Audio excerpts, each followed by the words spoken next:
First Peter 2, verse 4. I'm going to start the middle of the first verse.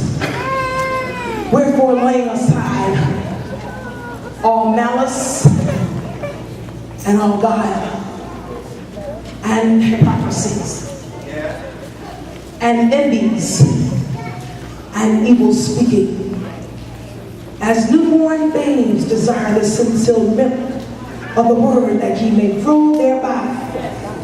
And so be ye have tasted that the Lord is gracious, to whom coming as unto a living stone, disallowed indeed men, but chosen of God and precious. Ye also as lively stones are built up a spiritual house, a holy priesthood, to offer up spiritual sacrifices acceptable to God by Jesus Christ. And the people said, Amen. And the people said, Amen. I want you to take a cardiac rest and let me speak to you for a little bit. Since it's Women's Day, what is a woman? A woman is a female adult. And in order to understand the Old Testament view of woman, we must turn back to the book of Genesis. When God created mankind, he created both male and female.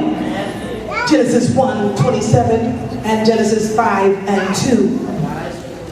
Both were created in God's image, and both were given the responsibility of exercising authority over God's creation.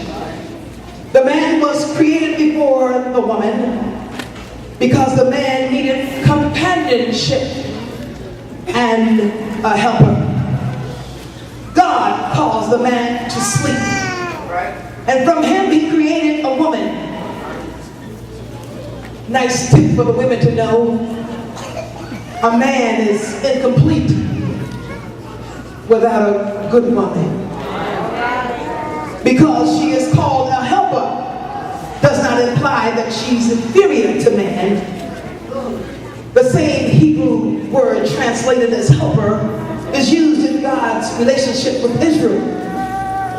The culture that is developed around the Israelites in the ancient time did not allow women to have too much say-so. But when Jesus came along, he showed us the way of love. He allowed women to accompany him and his disciples on their journey. Luke 8:1-3. Jesus talked with the Samaritan woman at Jacob's well, and he led her to a conversation of conversion. Jesus did not think it strange for Mary to sit at his feet, and she was a woman.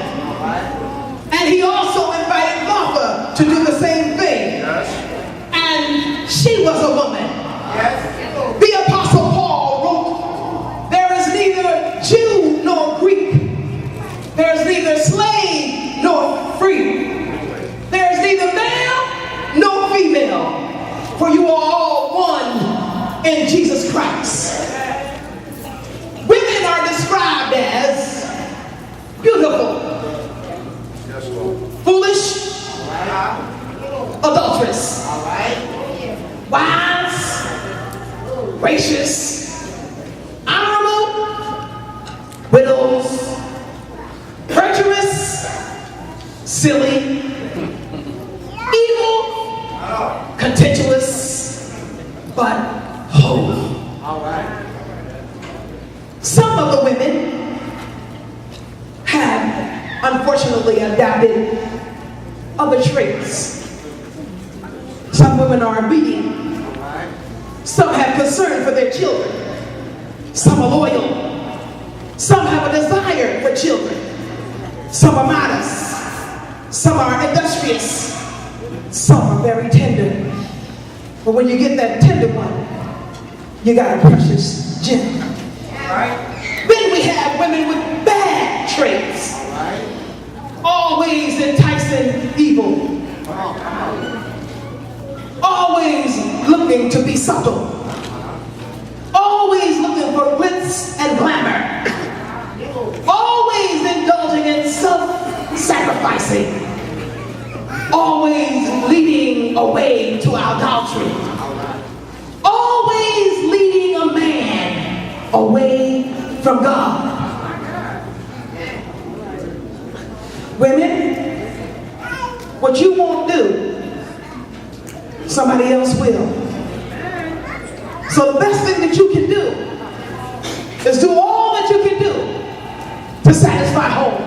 And the women said, Amen. Some women like tests.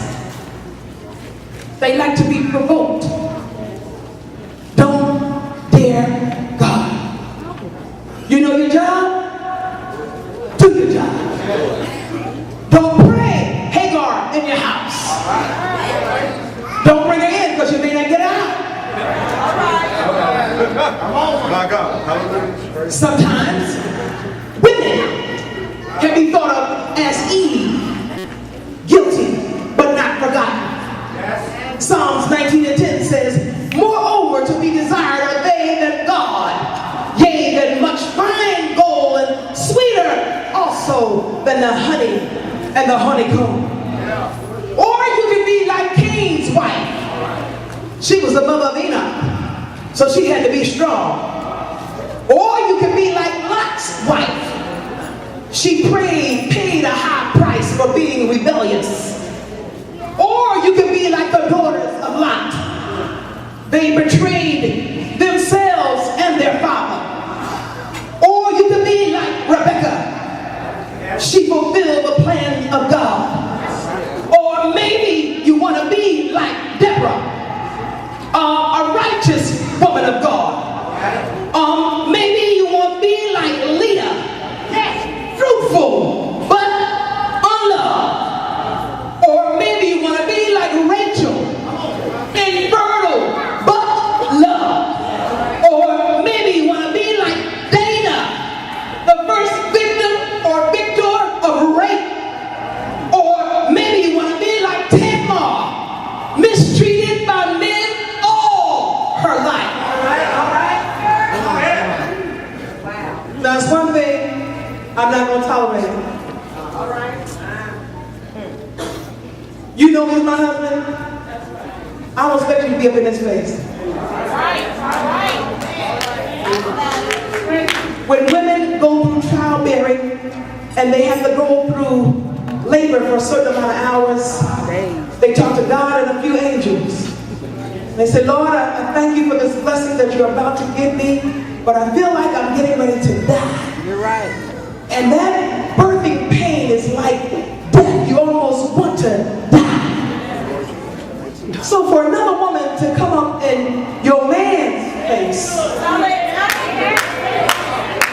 can I just keep it real? And act like you are sitting on a pot of gold. I think your gold stinks when you're on my side. I think you're being very disrespectful when you know that that person is married. How dare you sing your song in his ear? Maybe he don't like your tune, but you're going to be persistent and show yourself, listen, I got it going on. I can do it better than her. Listen, baby, ain't nobody working no program but me.